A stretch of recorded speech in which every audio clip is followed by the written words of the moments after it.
Today we're going to be talking about the community fish tank and what it means. For example, here we have several different types of species, from an Oscar, juvenile Oscar fish, to mollies, swordtail mollies, to regular mollies, sunburst mollies, to a leopard leaf fish, platinum blood parrot, regular tetra, a barb, gourami,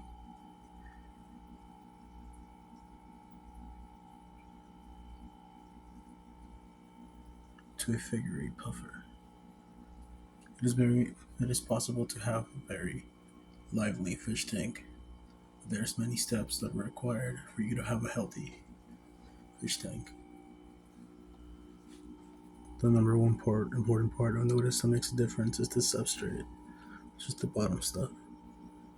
Now, some people say you need dirt to be able to grow some great plants, but that's not true. Obviously, everything will differ from your experience, but from my experience, I've noticed that there's many rules that matter. What matters is the plants that are gonna go, and what matters is about the plants is the roots. The roots need to be able to grow into the substrate.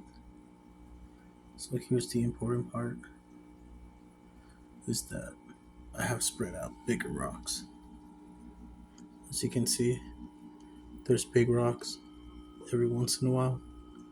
So there's gaps in between this gravel. There's loose areas where the roots themselves can grow under and spread out. Not just fine gravel, because the roots find it difficult to spread through fine gravel themselves. But by putting these rocks and spaces in between, you give the roots somewhere to grow in between the cracks. Also, another important thing is root tabs, flourish tabs. They're really important. You're supposed to space them out. If you can see the instructions here.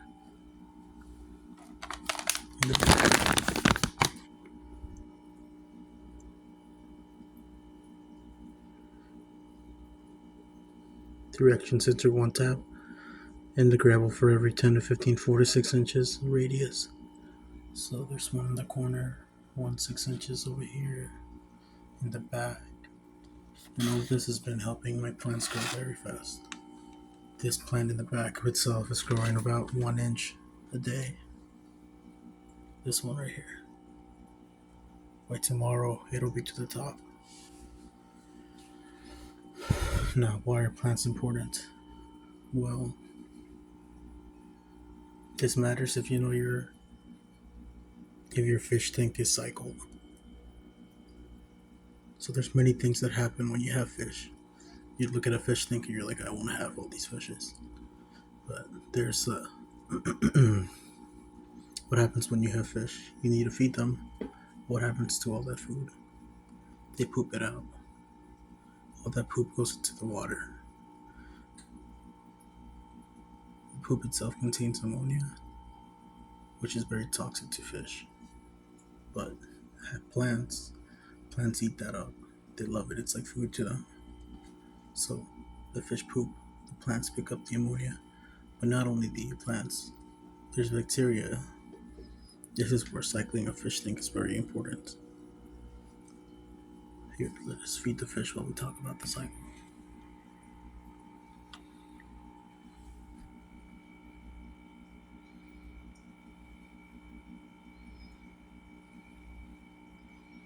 So the fish poop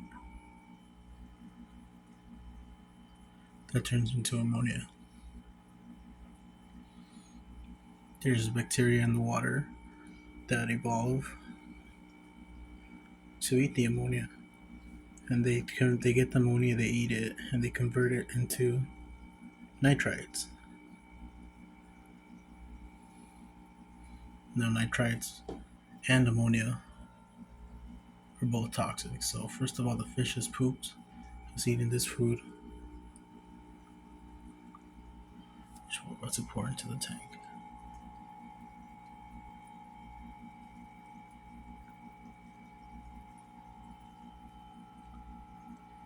This is why you wait for it to defrost, because then they try to eat it all in one bite, like this guy right there.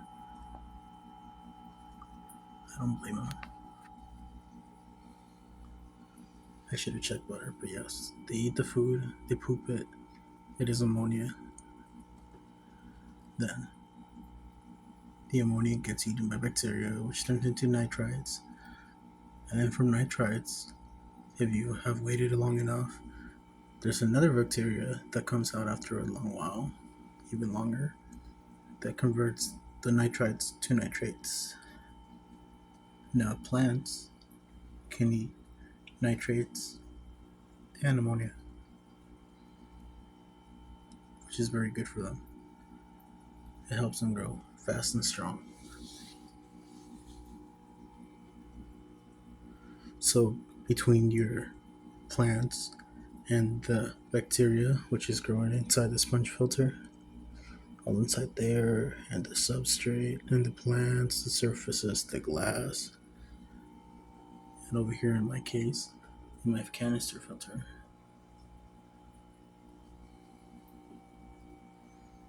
it is keeping the water full of bacteria that keeps everything clean. Now, there's many things you can do to keep an eye on it.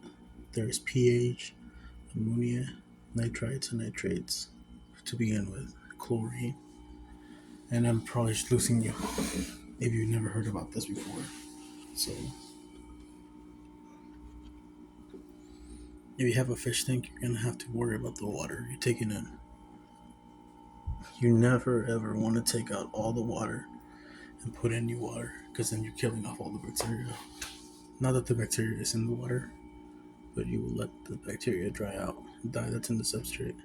So you always want to keep a little bit of water, at least, if you must, at least that much between here and there, out of the whole tank. But some people only take off half or a quarter of it, just to be safe.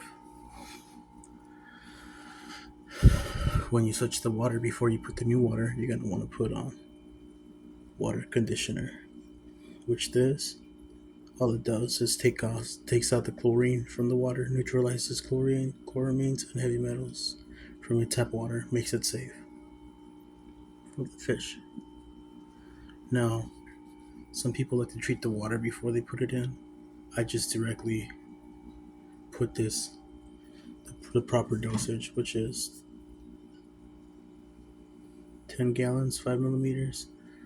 There's 10 millimeters per cap right here. So that's 20 gallons per capful. So I put about 4 capsules into the tank, and then I put my water in, and everything works fine. It works instantly, so I never lost a fish to that. Everything goes fine. So the next important thing is to make sure that your temperature 81.9, almost 82, matches the water. The water coming out of your tap matches the water that's going to go into your tank. These are, as long as you do these things, your fish should be safe. Let's feed a little more.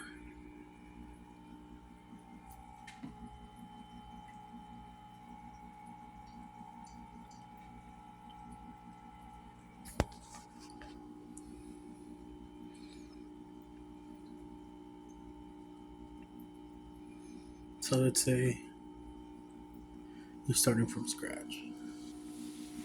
You get a brand new tank. What do you do next? Put the bigger items in, such as the wood, the bigger rocks. Then you pour the gravel in. Once the gravel is in, you can put in the root tabs. Once the root tabs are in, then you can go ahead and plant your plants. But you can't just throw fish in there quite yet, unless you have something called Quick Start, which I'll show you a bottle. Here's a small container of it. It's called Quick Start, which this stuff allows you to throw the fish in instantly.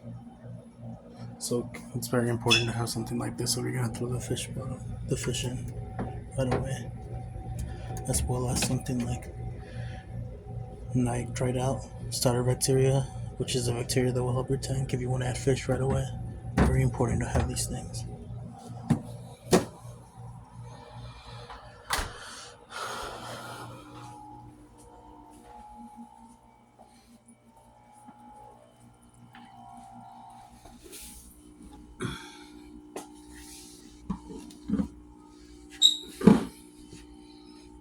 I enjoy my fish a lot and talking about them and sharing this information with people that do not know the same things I do. Need help. If you need any help setting up a community tank such as this one, please feel free to ask any question. Leave a comment below. There I say subscribe. And I'll constantly keep uploading different videos, updating the fish growth, and just overall interesting facts,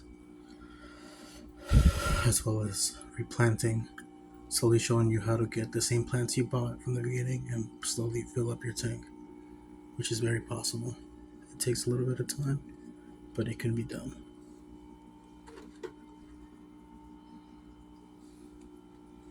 The difference between mollies and cichlids, gouramis, puffer, scaleless fish, and fish with scales. There's so many different world of fishes, and I think it can be very relaxing. Even have frogs in here.